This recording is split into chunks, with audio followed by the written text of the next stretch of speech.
जय संतोषी माता। दोस्तों, आज की हमारी इस वीडियो में हम आपके लिए संतोषी माता की व्रत कथा लेकर आए हैं। एक समय की बात है, एक बुढ़िया के 7 बेटे थे, जिनमें से 6 कमाते थे और एक न कमाने वाला था। वह बुढ़िया 6 बेटों को अच्छा खाना बनाकर खिलाती थी, पर 7वें को उन सबका बचा खुचा खाना खिलाती थी और वह भोला भाला अपनी माँ की चालाकी को नहीं समझ पाता था। एक दिन वह अपनी पत्नी से बोला, मेरी माँ मुझसे बहुत प्यार करती है। तो उसकी पत्नी बोली, वह तुम्हें सबका बचा खुचा खाना खिलाती है। इस बात पर उसे विश्वास नहीं हुआ। एक दिन वह छुप कर देखता है कि माँ अपने 6 बेटों को बड़े प्यार से कई प्रकार के व्यंजन बनाकर बड़े प्रेम से खिला रही है। जब वह अच्छा खाना खाकर उठ गए, तब माँ ने उनकी थालियों से जूठन ठाकरी और उसके लिए थाली में परोस कर रख दी। जब वह घर आया तो माँ अपने सबसे छोटे लड़के से बोली, खाना खा ले। वह बोला, माँ मैं आज भोजन नहीं करूँगा, मैं तो परदेश जा रहा हूँ। बोली, कल क्यों, आज ही चला जा। यह सुनकर प्रवीण घर से निकल गया और गौशाला में पहुंचा, जहां उसकी पत्नी गोबर की उपले बना रही थी। प्रवीण अपनी पत्नी के पास गया और बोला, मैं परदेश जा रहा हूँ, कुछ समय के बाद आऊंगा। तुम संतोष से रहना और धर्म का पालन करना। इस पर उसकी पत्नी बोली, स्वामी आप आनंद से जाइए, मेरी चिंता मत करिए, मैं तो यहाँ राम भरोसे रह लूंगी। ईश्वर आपकी सहायता करे, आपको कोई परेशानी न हो और आप जाते समय आप मुझे अपनी कोई निशानी दे दीजिए, जिसे देखकर मैं धीरज करूंगी। पर वह बोला, मेरे पास इस अंगूठी के सिवा कुछ भी नहीं है, तो यह रख लो, मुझे भी अपनी कोई निशानी दे दो। इस पर उसकी पत्नी बोली, मेरे पास तो कुछ भी नहीं है, सिवाय गोबर भरे हाथ हैं। यह कहकर उसने अपने पति के पीठ पर गोबर के हाथ की थाप मार दी। वह चल दिया। चलते चलते वह दूर किसी नगर में पहुंचा और एक व्यापारी की दुकान पर जाकर बोला, भाई मुझे नौकरी पर रख लो। व्यापारी को नौकर की जरूरत थी, तो वह बोला, ठीक है, लेकिन तनख्वाह तुम्हारा काम देखकर ही बताऊंगा। वहीं रहने लगा और सुबह 7 से रात 9 बजे तक नौकरी करने लगा। थोड़े ही दिनों में वह व्यापारी का सारा लेन देन और हिसाब किताब करने लगा। कुछ ही समय में सेठ ने उसे आधे मुनाफे का हिस्सेदार बना दिया। 12 वर्ष में वह नामी सेठ बन गया। इधर उसकी पत्नी को सास और जेठानियां बड़ा कष्ट देने लगी। लकड़ी लेने के लिए जंगल भेज देती, भूसे की रोटी देती, फटे नारियल में पानी देती। वह बड़ी कष्टों से जीवन बिता रही थी। एक दिन जब वह लकड़ी लेने जा रही थी, तो रास्ते में उसने देखा एक मंदिर में कुछ औरतें व्रत कर रही हैं और कथा सुन रही हैं। तो वह पूछने लगी, यह क्या व्रत कर रही हो? इसे करने से क्या होता है और यह कैसे करते हैं? तब एक स्त्री बोली, अपनी संतोषी माता का व्रत है, इसे करने से मनवांछित फल प्राप्त होता है और गरीबी, मन की चिंताएं से मुक्त, कलह, रोग आदि सब नष्ट होते हैं। संतान सुख, धन शांति और मनपसंद वर मिलता है और दूर गए पति के दर्शन होते हैं। उन्होंने उसे व्रत की विधि बता दी। उसने रास्ते में सारी लकड़ियां बेच दी और उस पैसों से गुड़ और चना खरीदा। व्रत की तैयारी करने लगी। संतोषी माता के मंदिर में पहुंची और माता से दुखी होकर विनती करने लगी, माँ मैं अज्ञानी हूँ और बहुत दुखी हूँ, मैं आपकी शरण में हूँ, मेरा दुख दूर करो। अब वह हर शुक्रवार ऐसा ही करती। एक दिन माता को उस पर दया आ गई। एक शुक्रवार उसके पति का खत आया और अगले शुक्रवार को पति का भेजा धन उसे मिल गया। अब वह माता के मंदिर में गई और उनके चरणों में गिरकर रोने लगी। बोली, माँ मैंने पैसे कम मांगे थे, मुझे तो अपना सुहाग चाहिए था। मैं तो अपने स्वामी के दर्शन और सेवा करना चाहती हूँ। संतोषी माता ने प्रसन्न होकर कहा, जा बेटा, तेरा पति जल्द ही आएगा। वह प्रसन्न होकर घर गई और कामकाज में लग गई।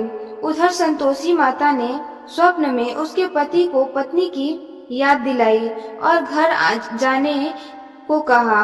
वह बोला, माँ मैं कैसे जाऊं, परदेश की बात है, लेन देन के कई हिसाब बाकी हैं। माँ बोली, सवेरे उठकर मेरा नाम लेकर घी का दीपक जलाना और फिर स्थान पर बैठना। सवेरे उठकर उसने वैसा ही किया। देखते ही देखते सारा लेन देन साफ हो गया और धन का ढेर लग गया। वह खुश होकर घर की ओर रवाना हो गया। उधर उसकी पत्नी रोज लकड़ियां लेने जाती और संतोषी माता की पूजा अर्चना करती। एक दिन वह बोली, माँ यहाँ धूल कैसी उड़ रही है। माँ बोली, बेटी तेरा पति आ रहा है, तू लकड़ियों के 3 बोझ बना ले, एक नदी के किनारे रख कर, एक यहाँ रख दे और तीसरा अपने सिर पर रख ले। तेरे पति के दिल में उस लकड़ी के गड्ढे को देखकर मोह पैदा होगा और घर जाकर आवाज लगाना, सासू जी लकड़ियों का गट्ठा लो, भूसी की रोटी दो और फूटे नारियल में पानी दो। इस मेहमान को देखो कौन आया है। उसने वैसा ही किया। घर गई, आंगन में लकड़ियों का गट्ठर रखकर बोली, सासू जी लकड़ियों का गट्ठर लो, भूसी की रोटी दो और फूटे नारियल में पानी दो, आज मेहमान कौन आया है। यह सुनकर सास दौड़ी दौड़ी बाहर आई और अपने कष्टों को बुलाने के लिए कहने लगी, बेटी तेरा पति आया है, आ मीठा भात खा ले, गहने और कपड़े पहन ले। उसका पति बाहर आया और उसके हाथ में अपनी अंगूठी देखकर माँ से पूछा, माँ यह कौन है। माँ बोली, बेटा यह तेरी बहू है, पूरे 12 वर्ष हो गए, यह दिन भर घूमती फिरती है, कोई काम काज भी नहीं करती है, तुझे देखकर नखरे कर रही है। कि वह बोला, माँ मैंने तुम्हें और इसे दोनों को देख लिया है, अब मुझे दूसरे घर की चाबियां दे दो, मैं उसमें रहूंगा। माँ बोली, ठीक है जैसी तेरी मर्जी, और उसने चाबियों का गुच्छा पटक दिया। बेटे ने अपना सामान दूसरे घर में रख दिया। देखते ही देखते उनके राजा के सामान हाट बाट हो गए। अगला शुक्रवार आया। वह अपने पति से बोली, मुझे संतोषी माता के व्रत का उद्यापन करना है। वह बोला, खुशी से करो। वो तैयारियां में लग गई। उसने जेठ के लड़कों को बुलाया। जेठानियों ने अपने बच्चों को सिखा दिया, तुम वहां जाना तो खटाई मांगना। तब बच्चों ने आते ही खटाई मांगी। तब वह बोली, नहीं नहीं मैं खटाई नहीं दे सकती, यह संतोषी माता का प्रसाद है। लड़के ने बोले, तब फिर पैसे ही दे दो। भोली भाली समझ नहीं सकी और उन्हें पैसे दे दिए। वह उन पैसों से खटाई लेकर खाने लगे। इस पर संतोषी माता क्रोधित हो गई। राजा के दूत उनके पति को पकड़कर ले गए। वह बेचारी रोती हुई माता जी के मंदिर में गई और बोली, माता यह क्या किया। माता बोली, पुत्री मुझे दुख है कि तुमने अभिमान करके मेरा व्रत तोड़ा है। इतनी जल्दी सब भूल गई। वह बोली, माता मैंने तो कुछ गलती नहीं किया, मैंने भूल से लड़कों को पैसे दे दिए थे, मुझे क्षमा करो, मैं दोबारा तुम्हारा उद्यापन करूंगी। माता बोली, जा तेरा पति रास्ते में आता होगा। वह चली गई कि रास्ते में उसे उसका पति आता हुआ दिखा। उसके पूछने पर वह बोला, राजा ने मुझे मिलने के लिए बुलाया था। अगले शुक्रवार को उसने फिर उद्यापन किया। जेठ के लड़कों को बुलाया। जेठानियों ने फिर उन्हें सिखा दिया। लड़के भोजन से पहले बोले, खटाई मिलेगी। तब वह बोली, खटाई नहीं मिलेगी। अब उसने एक ब्राह्मण के लड़कों को बुलाकर भोजन कराया और दक्षिणा दी। संतोषी माता उस व्रत से प्रसन्न हो गई और 9 महीने बाद उसके चंद्रमा के समान सुंदर पुत्र हुआ। वह अपने पुत्र को लेकर वहां मंदिर में रोजाना जाने लगी। एक दिन संतोषी माता ने सोचा कि यह रोज यहाँ आती है, आज मैं इसके घर जाकर इसका ससुराल देखती हूँ। यह सोचकर संतोषी माता ने सामान्य स्त्री का रूप धारण कर गुड़ व चने से सना मुख ऊपर सूंड के समान, होठ जिन पर मक्खियां भिनभिना रही थी। ऐसी सूरत में वह उसके घर गई। में पांव रखते ही उसकी सास बोली, देखो कोई डाकिन आ रही है, इसे भगाओ वरना किसी को खा जाएगी। सभी घरवाले भगाकर घर की खिड़कियां और दरवाजे बंद करने लगे। तभी उसने ऊपर के खिड़की से देखा तो वह वहीं से चिल्लाने लगी, आज मेरी माता मेरे घर आई हैं, आज मेरी माता मेरे घर आई हैं। उसकी सास फूली पगली की उतावलेपन देखते हुए बोली, यह क्या पाखंड है। बहू बोली, माता जी, मैं जिस संतोषी माता का व्रत करती हूँ यह वही माता है। ऐसा कहकर उसने दरवाजे खोल दिए। सबने संतोषी माता के चरण पकड़ लिए और विनती कर कर कहने लगे, हे माता, मूर्ख हैं, अज्ञानी हैं, पापिन हैं, आपके व्रत की विधि हम नहीं जानते हैं। व्रत भंग कर हमने बहुत बड़ा अपराध किया है। जगमाता हमारा अपराध क्षमा करे।